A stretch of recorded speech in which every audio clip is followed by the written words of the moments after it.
Dave Grohl, the Foo Fighters, the way he carries himself above anything else. I'm not a musician. My brother's a huge musician, but just the way that guy carries himself for being like the face of rock and roll, just a down-to-earth guy, I'm inspired by that, and that's who I want to come off as, someone who's, you know, as genuine as hell, and at the same time considered one of the more giving and nicer people in the industry that you work with. Because the more people you work with that are like that, the happier everybody is going to be involved, right? Not only just spiritually, but financially, professionally, all the above.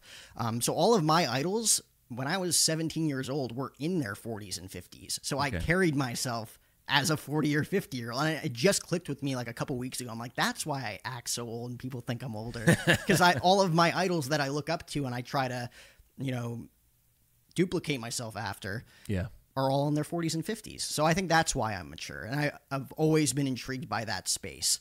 So I don't think it was necessarily like, oh, I just like didn't like fit in a way. It was more so like I was just always drawn to that crowd. That's a very interesting perspective, and it's you know, like you mentioned Dave Grohl. That guy went from being the drummer of a band that all real musicians made fun of because grunge wasn't really respected because you know, everything was so simple, to now he is like he's playing with the greatest of the greats, sharing the stage with them on whether it's guitar, singing, or drums or whatever. Like, he's incredible. He absolutely is incredible, and what they've been able to do, how they've transitioned so many times.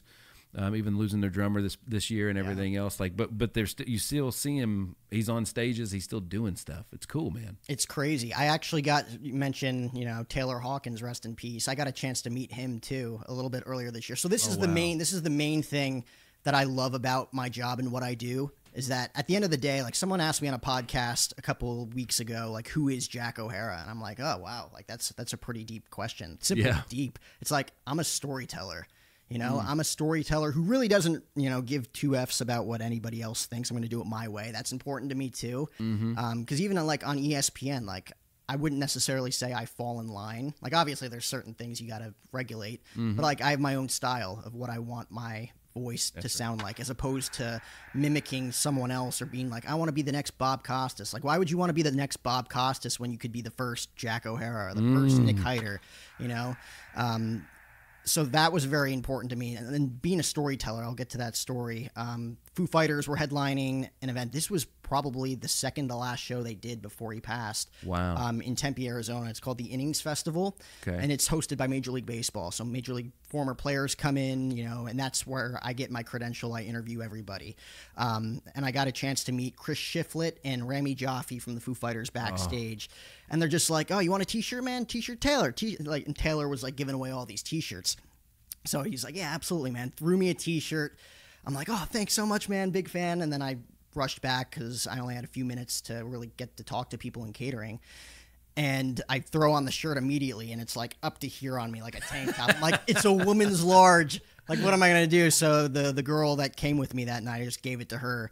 And then 2 weeks later, he was gone. And I'm like, I call that girl like at least a couple times a month, like, you still have the shirt? Because like, Taylor Hawkins gave me that shirt. I just want to make sure you know, like, you're taking good care of it and it just doesn't get lost or something. It's so cool. We mentioned on your show that the Foo Fighters and my son's, he's a big musician, and they're by far his favorite. And Lance Wascom, one of the co-founders of AVLX, the company that built this studio, and a previous guest and a great man and a great friend, through their business, he has a lot of connections. And not long before, I mean, literally just a few months before all that went down, he made a call, and they sent him like the set list, everybody's picks from the concert, and some used sticks from Taylor, which he has, and they're all framed up and put up, and oh man! And then of course all that happened later, and you know, talk to you about, you know, how big of an impact a band like that has.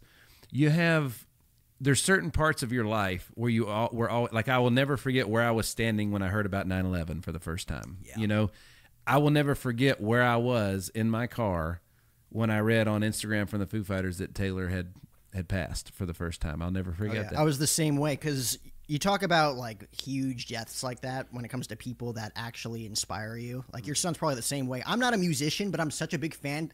the thought of Taylor Hawkins just ripping it on a drum kit probably enters my mind like a dozen times a day, just thinking thoughts, you know? Mm-hmm. So, like, when that happened, I immediately was just like, is it real? Yeah. You know, like, texted my dad, my brother. My brother was just like, Taylor fucking Hawkins. That's like, right. Are you sure? Are you sure this isn't BS? Yeah. And we're like, no, it's like, holy crap. Like, this is our favorite band. And they were the one band for 25 years that, like, they didn't have a death in the band. Like, there was no drama ever. That's right. This was, like, the first time where it was like, oh, my God. Like, even when Kobe Bryant died, I'm not a huge NBA guy, but, like, it was huge news. Yeah. But I don't remember. I remember where I was standing when I found that out. Yeah, I was in my college dorm room. I'm like, TMZ broke it, so, like, can we really trust it? But, like, the last time I thought of Kobe Bryant before that was probably, like, when he retired 4 years prior. You know, like, Taylor Hawkins was someone I still think about, like, all the time. I'm like, oh, my God. That's right. Like, he's gone. He's really gone. That's right. They were they just always, like, most of the time when you're in your 40s or 50s, you're on the way out in the music scene, and it was like they were just getting bigger and bigger and bigger. And it's in their movie that they had just put out, like, literally like a couple weeks or a month before he passed. I took my son to see that. Don't judge me, parents. He loved it, and he's watched it multiple times since then. It was hysterical. I love that movie. For a band who has no acting ability at all, it was hilarious. Well, all their music videos were the best anyways, right? Oh, my God. Grohl is just on another level. And the fact that the other five kind of kept up with him all these years, too, because, like, I think that's, like, the running joke. Even in the movie, you see them just like, oh, we want to get out of here. Like, like, he's just crazy.